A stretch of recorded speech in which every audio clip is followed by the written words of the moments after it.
తెలంగాణలో కాంగ్రెస్కు బలము బలహీనత ఆ పార్టీ నాయకులే. బీఆర్ఎస్పై ఎంత పోరాడినా బూడిదలో పోసిన పన్నీరులానే అవుతోంది. కొన్నిసార్లు కొందరు నేతలు చేసే వ్యాఖ్యలకు ఆ పార్టీ భారీ మూల్యం చెల్లించుకోక తప్పడం లేదు. పెద్ద నాయకుల వ్యాఖ్యలు టీ కాంగ్రెస్కు తలనొప్పిగా మారాయి అని అనిపిస్తోంది. గత 9 ఏళ్లుగా బీఆర్ఎస్ పై టీ కాంగ్రెస్ పోరాడుతూనే ఉంది. ఈసారైనా బీఆర్ఎస్ ను ఓడించి అధికారం హస్తగతం చేసుకోవాలని తీవ్రంగా పోరాడుతుంది. అయితే ఇదే సమయంలో కొందరు నేతలు చేసే వ్యాఖ్యలు ఆ పార్టీకి భారీ నష్టాన్ని చేస్తున్నాయట.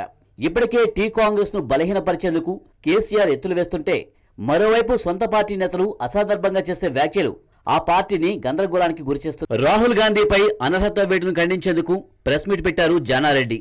అయితే ఇదే సమయంలో జాతీయ స్థాయిలో కలిసి వచ్చే పార్టీలతో పనిచేస్తాం, ప్రజలు నిర్ణయిస్తే బీఆర్ఎస్ తో కూడా పొత్తు ఉంటుందన్నారు జానారెడ్డి. అయితే జాతీయ స్థాయిలో బీజేపీని ఎదుర్కొనేందుకు అన్ని పార్టీలను కలుపుకుపోతామని జానారెడ్డి చెప్పదలుచుకున్నారు. కానీ మరో రకంగా అర్థం వచ్చేలా వ్యాఖ్యానించడంతో ఇప్పుడు ఇదే హాట్ టాపిక్ గా మారింది. ఇప్పటికే బీఆర్ఎస్ టీ కాంగ్రెస్ పొత్తు చర్చ కాంగ్రెస్ కు తీవ్ర నష్టం చేస్తుందని అంతా అంటున్నారు. సందట్లో సడేమియా మాదిరిగా జానారెడ్డి పొత్తుకు మరింత బలం చేకూర్చేలా చేసిన వ్యాఖ్యలు టీ కాంగ్రెస్ ను తీవ్ర ఇరకాటంలో పెట్టాయి. ఇతర వివిధ రాష్ట్ర పార్టీలు, దేశ పార్టీలు అన్నీ కూడా సుమారు 17 పార్టీల పైన మోడీ పరిపాలనని వ్యతిరేకిస్తూ, మోడీ యొక్క చేస్తున్నటువంటి అప్రజాస్వామిక విధానానికి వ్యతిరేకంగా వారు ముందుకొచ్చి అన్ని విధాలుగా సమర్థిస్తూ ముందుకు సాగుతున్నందుకు వారికి నేను నా ధన్యవాదాలు తెలుపుతున్నాను.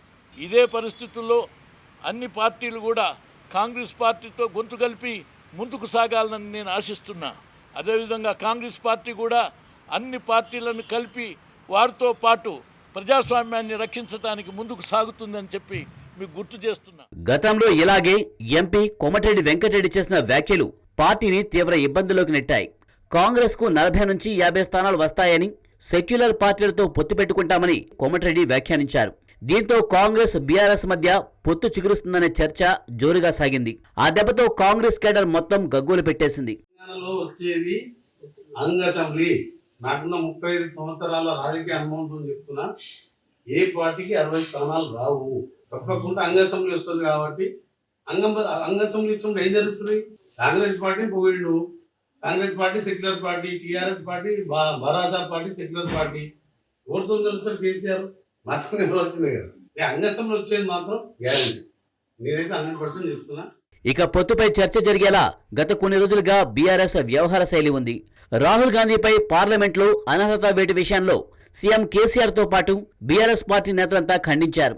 దీనికి తోడు కేంద్ర ప్రభుత్వం దర్యాప్తు సంస్థలను పావుగా వాడుకుంటుందని సుప్రీంకోర్టులో వేసిన పిటిషన్లో కాంగ్రెస్ తో పాటు బీఆర్ఎస్ కూడా ఉంది. ఇలా టీ కాంగ్రెస్ నేతలు అప్పుడప్పుడు చేసే వ్యాఖ్యలు బీఆర్ఎస్ విధానాలు పొత్తుపై ప్రజల్లో చర్చ జరిగేలా చేస్తున్నాయి. పొత్తు అంశంపై చర్చ జరిగితే అది కాంగ్రెస్కే నష్టమంటున్నారు రాజకీయ విశ్లేషకులు. కాంగ్రెస్ బలం పెరగకపోగా బీజేపీ బలం పెరుగుతుందని, ఇదే సమయంలో ఇది బీఆర్ఎస్ కు లాభం చేకూరుస్తుందంటున్నారు.